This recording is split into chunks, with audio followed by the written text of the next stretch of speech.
welcome to PVTV News. My name is Chrissy Smith. My name is Anthony Teeter, and we're giving you some good news stories today. Ethernet Keynes Hill a reference for an account for clients at 100 station last month, and he followed up the with a billboard across the street from the Fenton company that describes and operating incomes programs. In a huge letter, the billboard shows Trump name and the link into a web when he address and other are listed along with the message went to play on your team. Next time you're in your kitchen, take a closer look at the food in your pantry and within the fridge. There's probably a popular cereal like Cheerios or Fruit Loops, perhaps a brand name soda like Mountain Dew, and the commercials for which have played over and over on the television. These are examples of environmental print, and they are often some of the first words children learn because it's the print they are exposed to first. Lori Espinoza, a teacher at Rice University's Oral and Written Language Laboratory, or OWL Labs, inside the Gabriela Mistral Center for Early Childhood in Houston, Texas, says that you shouldn't really worry if your children's first word happens to be McDonald's. Researchers continue to find that environmental print plays a large role in the literacy development of young children, and that is why its use as a teaching tool keeps rising in popularity. Espinoza uses it in her classroom and with her daughter when they're in the car. There are opportunities to use environmental print at home as well as with magazines, advertising, and newspapers. According to Espinoza, it's an easy lesson for parents to integrate, say, at the hospital. At OWL Labs, Debbie Paz, Associate Director for Early Literacy and Bilingual Programs at Rice University's School of Literacy and Culture, encouraged parents to use everyday activities to help improve their kids' literacy, grammar, and vocabulary. Paz spends several days each week at the lab helping refine the program and to introduce the curriculum to teachers from around the Houston Independent School District. Paz has said, I think bringing everyday life scenarios into the classroom for the parents gives them a way to kind of work on those sorts of things. When a Florida woman's car broke down, she found out that Temple police officers are serious about the importance and serve they took on the road of field service auto mechanics to get her back on the road. Around even 7 months pregnant, but her car wasn't going anywhere when it blew a radiator hose at a store. She had no money with her for a new part for her police officer only, and claimed to happen by an officer to help her stay with the young woman, and while her partner went to an auto parts store and bought a new hose with his own money. The officer even installed it when he returned. For a television show about nothing, the cast members of Seinfeld sure know how to give a little something to a dying man in celebration of his 67th birthday. Jim Calder had been battling lung cancer for 2 years leading up to his November birthday. His son, James Calder, felt inspired to throw a virtual party and began asking his dad's favorite people to send in videos. Then he reached out to the actors of Jim's favorite show, Seinfeld, asking for happy birthday wishes. Responses from the sitcom's actors poured in, including Larry Thomas, the soup Nazi, exclaiming "No cake for you," and Wayne Knight, the actor who plays Seinfeld's neighbor Newman, saying a snide "Hello, Jim" in classic character. Michael Richards, who played the eccentric Cosmo Kramer, said he wanted to make a phone call instead, while Frank Costanza, played by Jerry Stiller, sent a video but requested it only be kept private within the Calder family. Jim's health suddenly took a turn for the worse. While the family was keeping their secret surprise, and waiting for more videos to arrive. They decided it was time for the big reveal. At the last minute, a special delivery arrived from the one and only Julia Louise Dreyfus, who played Elaine. He was shocked and mystified about how we were able to reach the Seinfeld cast members. James wrote in a blog post on the Huffington Post, he really felt the love and support. Jim died the next day on November 7th, 3 days before his birthday. His wife said she took it as a sign that one of his favorite Seinfeld episodes was on television that day. Or it could be a Festivus miracle.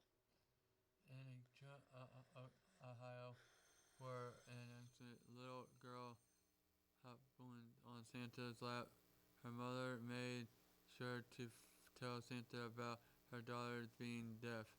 Santa tapped the girl on her arm to get her attention, and the two carried on a Christmas carol in a sign language in front of a visiting parent. When 6-year-old Landon Johnson worries his autism would put him on Santa's naughty list, Santa delivers the perfect reply to put the boy's mind at ease. It's okay to be yourself, Santa told the Michigan boy. Saint Nick talked to you, Landon, for 5 whole minutes and made sure to let the boy knew he'd been a very good boy, being who he is. It's natural to wonder if your environment is making you feel sick. It's no secret that smoking and pesticides are bad for your lungs, and that exercise is good for your heart. But these things may actually change the function of our genes in ways that can be passed on to our children and grandchildren. Enter epigenetics, a bridge for this burning question of nature versus nurture. While genetics typically refers to the physical structure of DNA, epigenetics is a process on how environmental factors like stress, environmental toxins, and nutrition can alter our DNA, the production of proteins, and ultimately how a cell behaves. Unlike a genetic mutation, which adds or deletes DNA building blocks, an epigenetic change ornaments the building blocks of DNA. Those ornaments may have profound consequences on a life's trajectory, especially if they happen early in development. Also, unlike a genetic mutation, which is permanent, an epigenetic shift is reversible. The field of epigenetics and its research is still an early concept. Research results may help find the outcomes of obesity, autism, cancer, and psychiatric disorders. At the end of the day, genetics and DNA hold your potential, said pediatric geneticist Lisa Joss Moore of the University of Utah. DNA is static, and it gives you what you can do. Epigenetics determines what you're going to do with that potential. They're struck while Tony and his mother were at a church over the weekend. His Xbox and all the video games he loved to play were hustling the stolen items. When Mississippi, Texas officer investigates, they asked the boy if he had been getting a new Xbox for Christmas. Tony told him he couldn't ask his mother to do that because all the money she made goes to pay the bills.